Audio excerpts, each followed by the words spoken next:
Hey, it's BT with the BT Burham GP review. How you like my new black Fabio look? You like it? You know, the more studious reviewer, like, good point. Anyway, I thought it was kind of funny that Fabio revealed that he needs glasses now. Like, really? Now Fabio's like, he gets like, oh, no wonder I couldn't see my braking points. I couldn't see. Oh my God. Which I think is hilarious. You're going 200 miles an hour and go, man, was there a brake marker there? Oh shit, I can see him now. Which I think is kind of funny. By the way, has anybody had more wardrobe malfunctions than Fabio? It goes Fabio, Janet Jackson.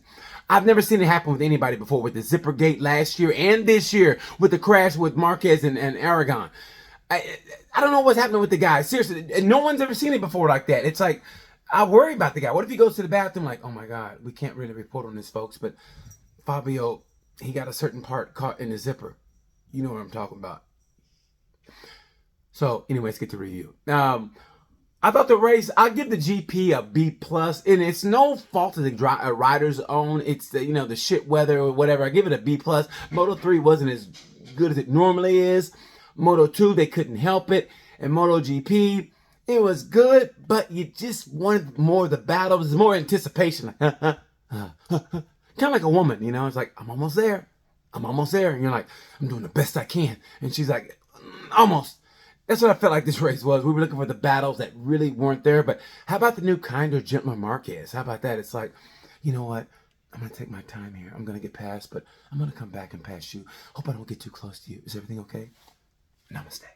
It's like watching Mike Tyson read a bedtime story. It's like, itsy bitsy spider came down the spout. Out come the spider. And you're like, really? That's what it's like with Marquez. It's kind of weird to watch it, but it's kind of cool. By the way, I don't know about you, but I still think Marquez's arm is bothering him. I don't know about you guys. I just feel that. Do you feel like he's always stretching it and he's rubbing that in the shoulder? I just feel like he's not 100%. Marquez, he ain't going to say it. He's a warrior. But let's get right to it. Let me tell you something. No one has had a worse second half of the season than Fabio and Sergio Garcia. It goes Fabio, Sergio Garcia, and Sandy from Greece. I don't know what it is. Fabio's had one podium. Sergio Garcia pretty much the same. I feel for those guys because they're slowly watching the championship slip away. But at the same time, what I like about Fabio, it's Fabio against the grid. It's FATG, Fabio against the grid. Because as much as I love Pecco, matter of fact, I love all these riders. I really do. I have nothing against them. I'm not like those people who are MotoGP fans, but only because Rossi was there and then now they don't watch it. I don't give a shit about those people. I mean, I like racing. I love all these guys. I love Pecco, but at the same time, let's be honest, Pecco's being protected. He's got 7 other riders protecting him. It's like, I feel like he's like the mob boss, and they're going, listen, wherever Pecco go, you go. If Pecco go pee-pee, you go pee-pee. Capisco? Capisco. That's what I feel. That's why I feel like Bastianini is chomping at the bit like, come on, man. I think Bastianini feels like he's just as good. But remember in Le Mans when he goes, I make Pecco nervous. That right there spoke volumes. It sounds like nothing, but he was talking shit, but he wasn't talking shit, but he was talking shit.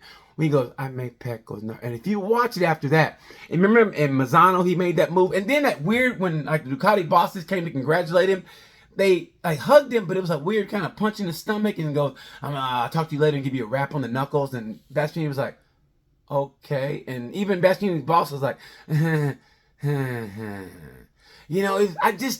I feel like, and I love Bastianini, I love Pecco, but I just feel like they really, really, really want Pecco to win, which makes sense because he's closest to the championship.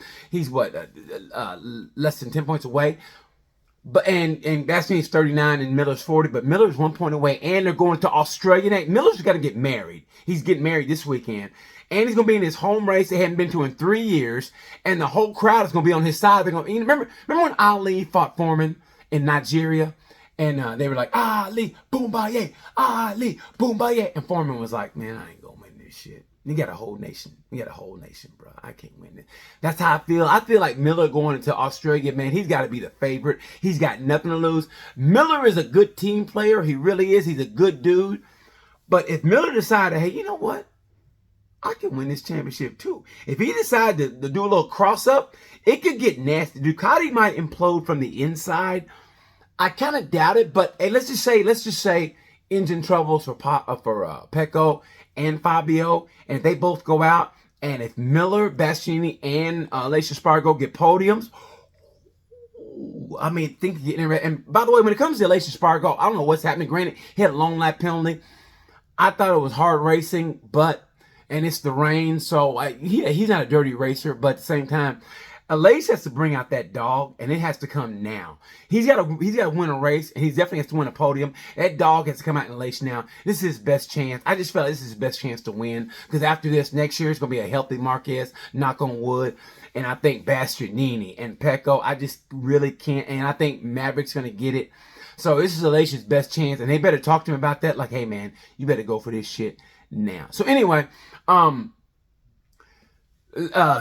I lost my train of thought. Anyway, let's get to the ride of the race. Ride of the race, and ride of the race, Moto 3 goes Ricardo Rossi, God bless him. Moto 2, Sean Dillon Kelly, start off 24th, finish 11th. That's the great part of a wet race. Man, I'm so happy for SDK. Way to go, brother. And for ride of the race, MotoGP, surprisingly, I'm going to give it to Alex Marquez. He started 20th and finished 8th. No one gives Alex Marquez credit. He takes a lot of shit. Congratulations to Alex Marquez. He's had 2 good races in Japan and in this race right here in the Thai GP. Heartbreak goes to Sergio Garcia. Damn, it's hard to watch. It wasn't his fault. It's just hard to watch him lose this shit. It's like watching your kid play some kind of game. Like, say he's a pitcher and he's a kid. It's his first pitching, and he like shits on himself on the mound. Like, oh no. And he's got white pants on. You're like, oh no.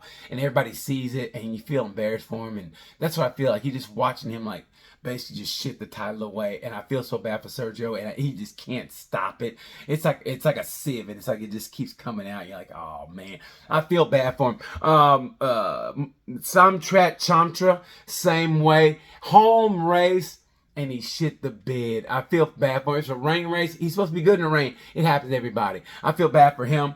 And for heartbreak goes to Fabio and MotoGP. It's like, damn. So I feel bad for those guys. Let me say something, but I got to give credit and props to Miguel Oliveira. I'm going to start calling Miguel Oliveira tomato basil soup, because when it's a bad day outside, tomato basil soup makes everything better. It really does. Like, oh man, it's wet and rain. Tomato basil soup and put little crackers on it. That's what Miguel Oliveira is. Miguel Oliveira is not getting the credit he deserves, but when it's a shit race outside, Miguel Oliveira is a damn man. Anyway, so props to Miguel Oliveira. I'm gonna give him my MVP. I think he did a great race. He drove nice. He rode clean. So props to him. And like I said, man, you know, Pecco is protected, and I just feel like Fabio is doing. I gotta give props to Fabio, because it's him against the grid. It's Fabio against the grid. FATG. I know. No offense to Franco. Franco can't really help him. He's trying to help himself. No offense to Franco. Cal Crutchlow, if you're ever going to be in a fight with more than one person, Crutchlow is the man to be on your side. But only Crutchlow's like, hey, listen, I can help you one of them, Mike, but after that, you're on your own.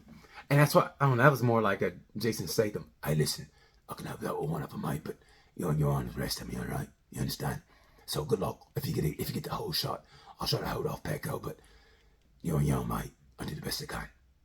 So that's why I feel with Crutchlow will do the best he can, but it's Fabio against the grid. He's a one-man wrecking machine, rock, and the best he can do is go head to head with Pecco. The best Fabio can do is try to get the pole position and stay ahead of all the Ducatis, and that's pretty much it. So it's going to be great coming down to the wire. I hope it does come down to the wire. Props to Fabio. And you know what? And I don't think I'm shitting on Pecco. Pecco's doing a great job. I'm not shitting on him. I just feel like, I hate when that does that. It scares the shit out of me. But all things considered, I just feel like Bastianini feels like he's the man. In a way, quietly, he feels like he's the man. And they're talking to him like, you know, Inaya, maybe you don't ride like, maybe you don't push like fucking bastard this week. And Naya's like, capiche. I just feel that way. But but Fabio has been leading the championship, so he's doing something right. We don't know what happened in Birmingham, but I like how the fact he didn't talk to the media. That dude wears his emotions on his sleeve, and I love him for it. But I'm glad he got glasses so he can see now. Anyway, that's the GP review. Sorry it took so long, but I like these Tuesdays because it gives me a chance to reflect and find out maybe some stuff I didn't find out if I would have done it really quick, because I talk out of my ass regardless, but I like the fact that I wait now on Tuesday. So anyway, thanks so much for watching. Can't wait for Australia. We'll see what happens, and until then, you know the word. Peace.